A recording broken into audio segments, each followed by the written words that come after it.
მარტო კარგი ხელოვანი იყო, შენი საქმე აკეთო, გაჩუმდე, ეს ჩემი არ არის, არ შემილია. არაფრით არ შემიძლია, არ გამომდის. როგორ უნდა გავჩუმდე იმაზე, რომ ვიცი აბსოლუტურად უდანაშაულო ბავშვები, ნაცემები, ნაგვემები, ნაწამებები ციხეში ზიან არაფრის გამო. მე ღამე არ მძინავს. საერთოდ არ მძინავს. და თუ ჩამეძინა, ცივიოფლით და შფოთით ვიღვიძებ, რომ რანაირად. ესე როგორ შეიძლება? ვერანაირად ვერ ხარშავს ამას ჩემი ტვინი. ვერანაირად ვერ ხარშავს ჩემი ტვინი იმას, რომ არჩევნები გაყალბდა და მე თვითონ ვიცი, იმიტომ რომ ის შავი რო გამაფერადებინეს, ფურცელი რო გადმოვაბრუნე, შავი ლაქა ამოვიდა და გადმობრუნებაც არ უნდა და რო დავაფარე ის დასაფარებელი, ჩემი წერტილი ჩანდა.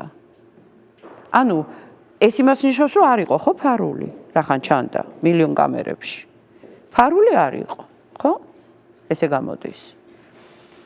მერე რაც ვნახე, ემიგრანტები კილომეტრები ნაფრენი ტანჯვით მისულები საარჩევნო პუნქტებთან, რიგში მდგარები, გულწასულები შიმშილით და წყურვილით ვერ შევიდნენ, ხმა ვერ მიცეს. ბრმები ხო არ ვართ.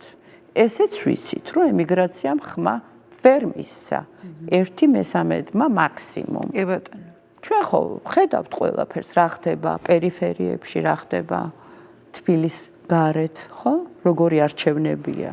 ხო ხედავთ. და რა, ხედავ და გავჩუმდე? მოქალაქეობა, ჩემი მოვალეობა არ არის? ანუ ადამიანი უნდა ვიყო პროფესიონალური, ჩუმად უნდა ვიყო, თან პედაგოგი მქვია და თან არ უნდა შევიმჩნიო, რომ სახეზე ხელის მოთათუნების გამო 6 წლით ქალი ციხეში ჩასვა? როცა ფეხქვეშ გაიგდეს ბავშვები და არ ვიცი, აი რა. ზიას გულისხმობ ხო ამ აღლობელს? ყველას და ყველაფერს გულისხმობ. თვითონ რა მოწონთ, რაც ხდება? მისაღებია? შემგუებლობა. სიკვდილის ტოლფასი. რას ქვია ამას შეეგუო? არა ადამიანობას ვერ შევეგუები, სანამ ადამიანი ვარ.